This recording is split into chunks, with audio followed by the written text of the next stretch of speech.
Welcome to Taiwan Talks. I'm EP296. US Secretary of State Antony Blinken has completed a tour of Africa on the heels of Chinese Foreign Minister Wang's own visit to the continent. Blinken visited the countries we see here in yellow: Nigeria, Angola, Cape Verde, and Wang visited the countries in red: Egypt, Tunisia, Togo. Both men visited Ivory Coast, or Côte d'Ivoire.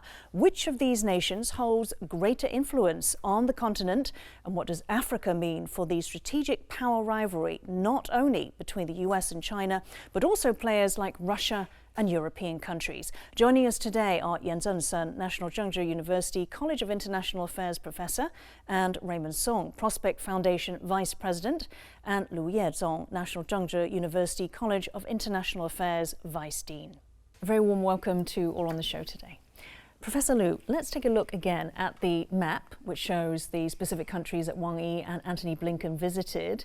What were the reasons behind their selection of these countries?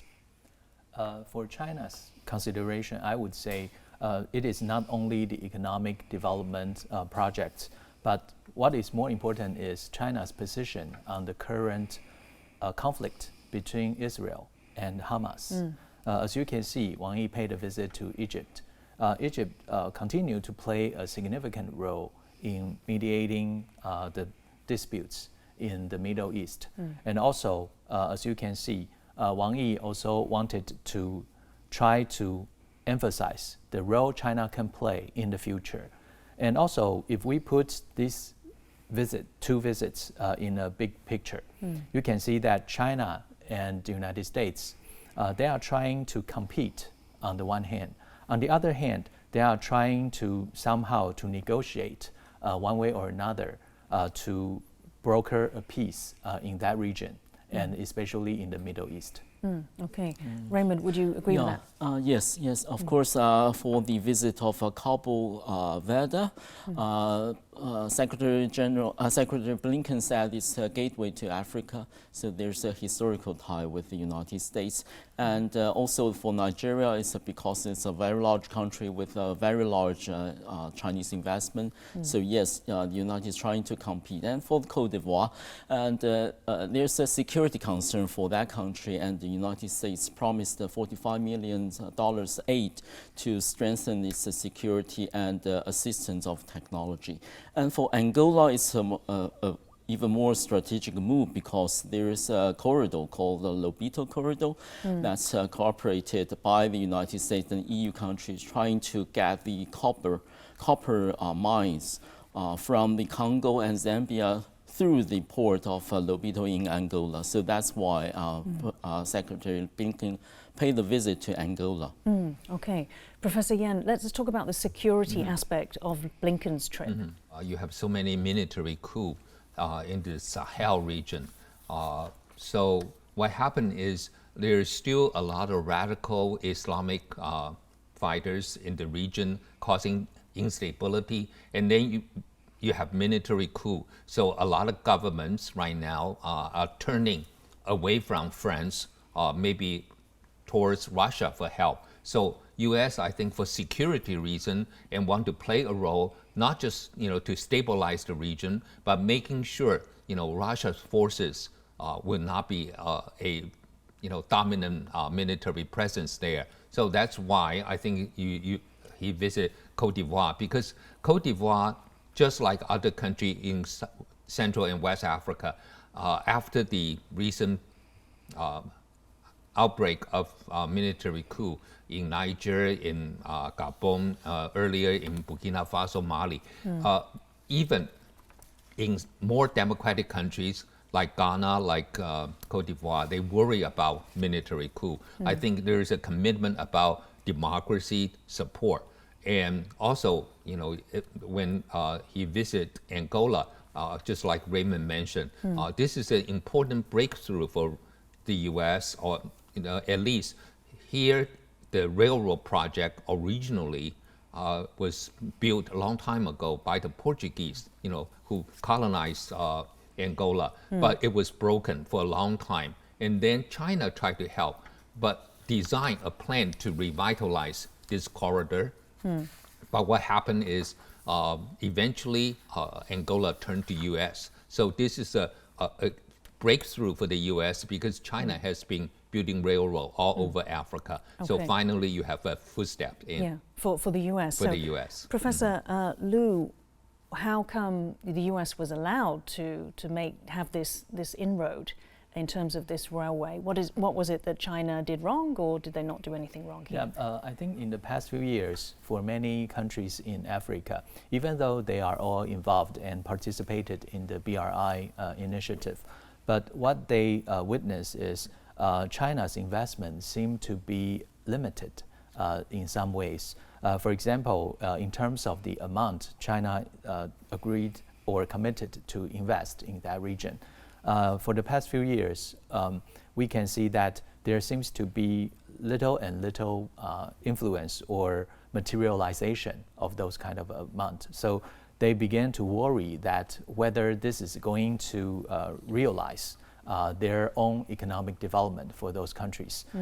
And also in the meantime, many countries in the world, they are worried about the influence by China through the BRI. So they are trying to make a counterbalance action in that region. So I think that is the key consideration for those countries to invite and welcome U.S. involvement in that region. Of course, we can always say that they are trying to play a hedging strategy between the United States and China in this great geopolitical game. Okay. Raymond, let's talk about the US investment in Africa. Right. So based on the Global China Initiative data from Boston University, it seems that the US has financed around 14 billion in African projects from 2007 to 2020, compared to China's around 120 billion. That's 8 times more. Yes. So does the US have a lot of catching up to do? Yes, I think so. I think the U.S. Only in recent years, paid attention to Africa and think that's strategically important to do that. For example, demonstrating in the so-called African Countries Summit, Leader Summit in Washington in 2022, or there's a mineral security partnership with the African countries. And Chinese is much advanced in that aspect. Of course, we will discuss the competition of the two models between China and the US, but the Chinese enter into investment and aiding the African countries back to 1960s, even when China itself is still economically developing. And it shares the common historical sympathy with the African countries, because both sides are the countries receiving foreign aid. And it trying to portray Chinese itself as a different model that's different from the colonial powers of the European or the American formula. So China went far ahead before that. But there's also, of course, the US is trying to catch up, basically for, firstly, the mineral purposes. Africa holds about 30% of the global mineral deposit, and like key minerals like lithium, copper, nickel or cobalt is essential ingredients and materials for the EV batteries is there. So there's a need to secure the holding of those minerals, including to develop greenhouse climate-friendly energy sources, and also for active diplomacy like the very high-level Leaders Summit that's modeled by the Chinese African Country Cooperation Framework. And so, Raymond, would you say that Africa is important for the two great powers, that there is this strategic rivalry there? Is it simply just because of the resources, natural resources, earth? And also for the leadership in the global south, I will argue. For example, one clear example is that back to 2019, when China was dealing with the Hong Kong problem, it managed to gather support for its dealing with Hong Kongers, with more than 50 countries signed up to support it, and many of them, the countries, are from Africa. So it's a competition of the influence of the global south and leadership of global south. Of course, we now see India is also competing with China with that. But you need to I think America is much more alerted to the expansion of the influence, no matter in Global South or in the international forum like the United Nations. Okay. Professor Yen, in response to China and Russia's influence in Africa, Secretary Blinken highlighted the US as a key economic as well as security partner for the continent. So in an interview with Radio France Internationale, he noted, "It's important to know that for us, it's not a matter of telling friends or others, you have to choose. No, for us, the challenge is to show that we offer a good choice." Do you believe that the US is attempting to do this? Well, over the decades of my studying Africa, I think Biden administration probably paid the greatest attention to Africa than any predecessors. Even Barack Obama? Even though Barack Obama's father came from Kenya, I think he purposely tried to keep a little bit distant. He was friendly. He called the first U.S.-Africa summit meeting. But then you have, Donald Trump, who consider African countries or house, and just didn't. Only one Secretary of State visit Africa, but when he returned, to the U.S. on his way, he was fired. So you can see that president or other cabinet members never visit. But if you look at Biden administration, only Biden has not visited Africa. I think because of his advanced age, it would be probably too challenging. Right. But First Lady, Secretary of State, Secretary of Defense, Secretary of Treasury, Yellen, also the UN ambassador, Vice President, they all went to Africa, and also the climate czar, John Kerry, right? More than, and they actually lost 1 year of COVID in the first year of 2021. Only, Blinken visit at the end of 2021. But if you look at 2022 and 2023, I haven't seen so much so many visits by the U.S. official. So obviously, U.S. As a change of attitude, and then I think African country felt it. That's why you have this Angola breakthrough, because it's very ironic. This railroad project will go to Zambia, and Zambia coppers used to be trying to go to export, but it's a landlocked country, and then Angola was still under Portuguese control. Congo, right? Yeah, Congo and Zambia, right? Okay. But if you look at Zambia, you have Angola on the left side, South Africa to the south, and so east is Mozambique. So it just cannot. All those are Western country, not very friendly.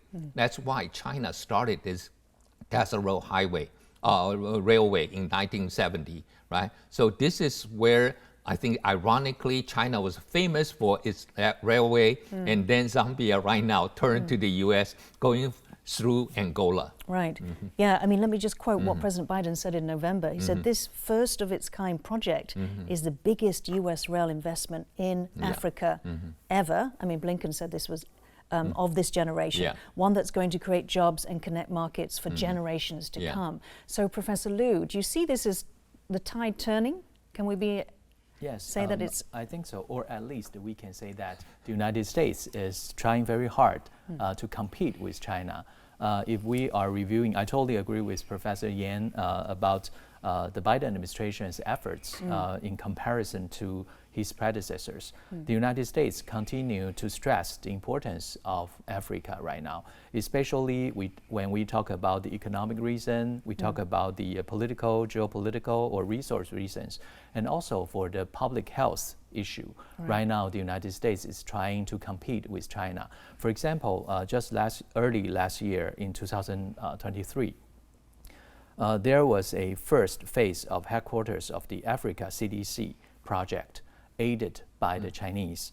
That project, phase 1, was completed in early last year. So for the United States, especially after the COVID, we all know that the African countries, they pay a lot of attention to this kind of public health issues. If China is leading in that issue area, I believe the Biden administration would do something as countermeasure to China's influence over there. Raymond, so with the two competing, what's the effect been on the African nations? Do they favor one or the other, or happy to have both? I think benefits actually of both? That's a strategic counterbalance. The African nations are happy to welcome this situation.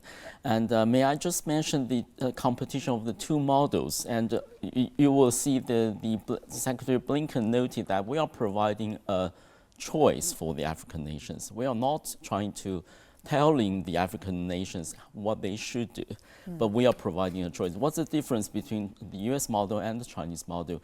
According to the United States, that their model is more for the general benefit of the people rather than for the Chinese investors. For example, what we saw, at least it's been criticized about the Chinese model, is that they have this one continuous supply chain.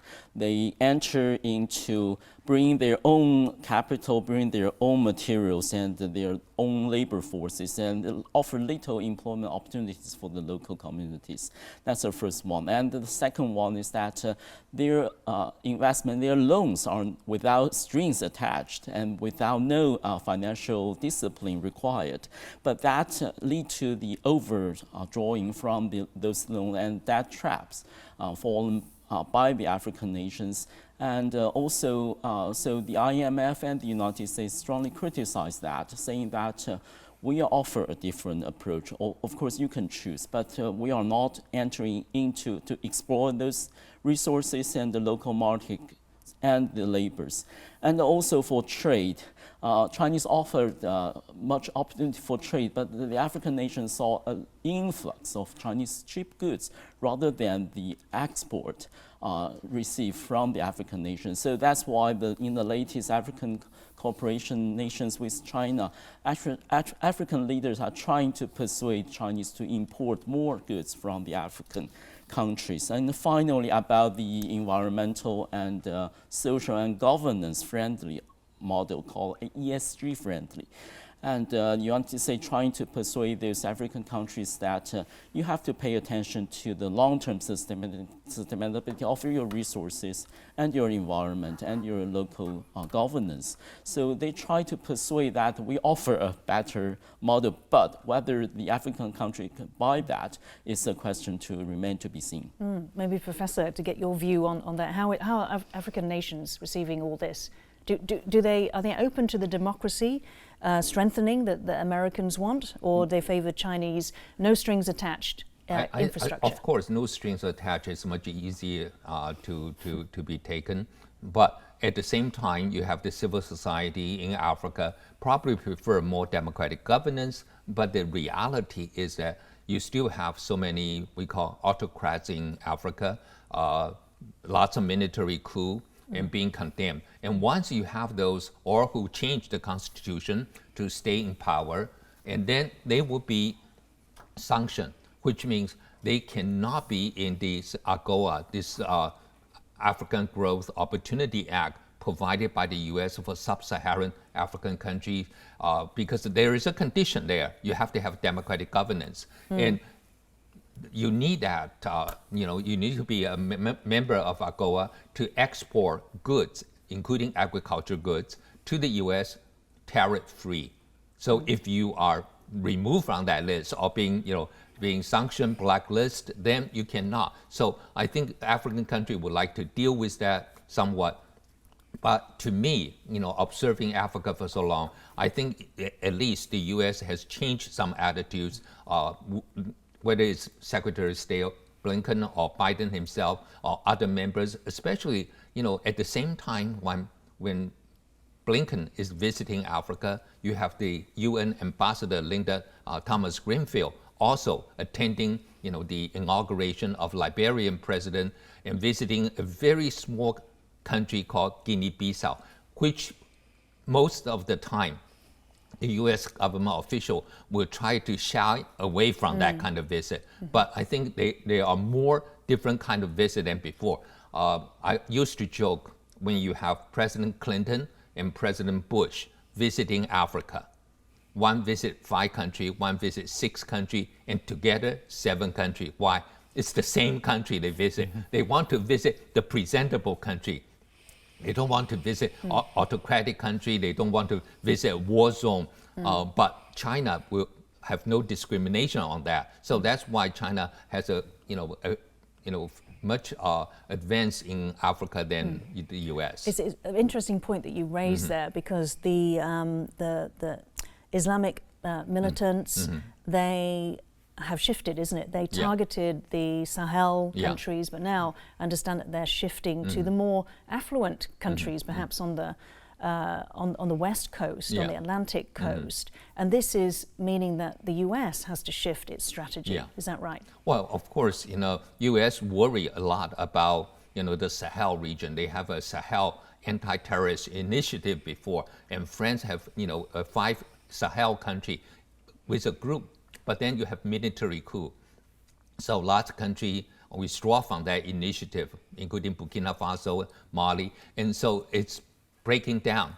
And of course, U.S. would like to see, a return to normalcy, or return to civilian government, or at least not hostile to the European countries like France or U.S., so that they can help to stabilize the region. But they would turn, like Mali, like Burkina Faso, they try to turn to Russia, to the Wagner group, to help them. Right. So this is a competition of influence. And if the United States insists on good governance, and then it will lose out to Russia. Professor Liu, let's talk a little bit more about perhaps Mali, Burkina Faso, Niger. They're run by juntas now, is that correct? Yeah, and so the possibility, as Professor said, of these countries now suddenly, having good governance, democratic systems is quite remote.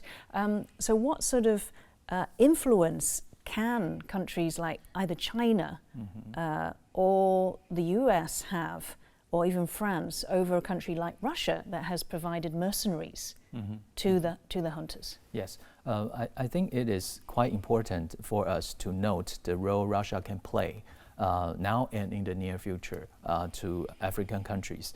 For example, just a few days ago, Chad's interim president, paid a visit to Moscow and meet with Putin. And during that meeting, Putin actually agreed that they are going to facilitate people-to-people exchanges. For example, Russia is going to send out more students to Chad.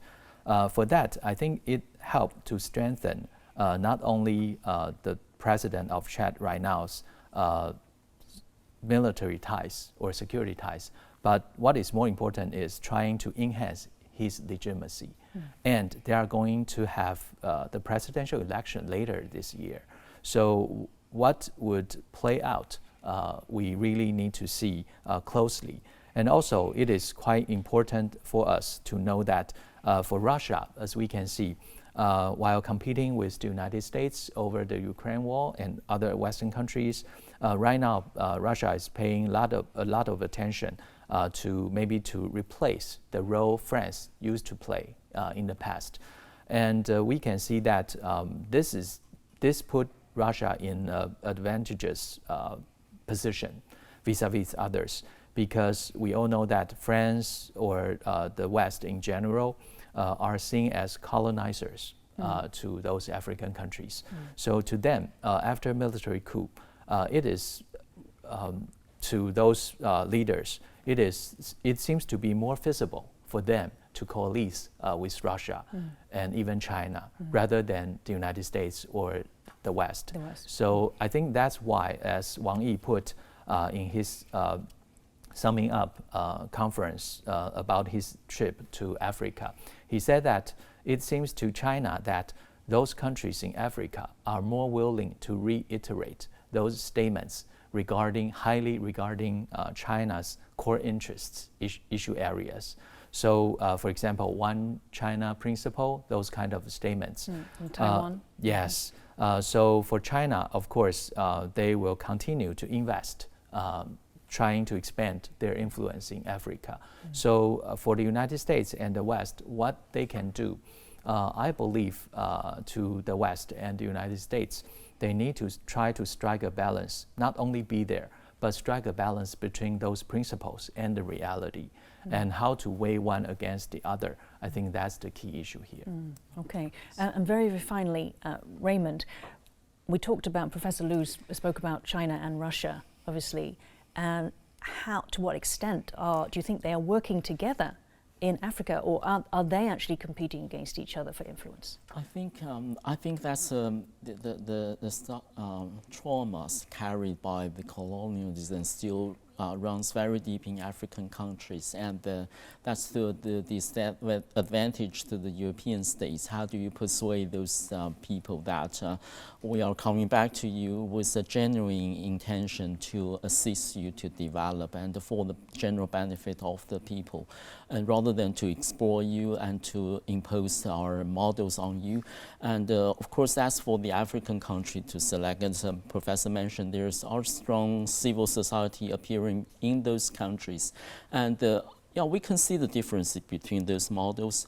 And to note, the Secretary General said, because Blinken said, when after his visit to Niger, and Niger happened to the military coup, and he said the precondition for him to go back is to remove all of those, that kind of way of seizing the power is not a legitimate one that the American would like to see. So there's some principal democracies trying to be put up by the United States and the West, and the competition between the two is very, very wealthy to remain to be watched.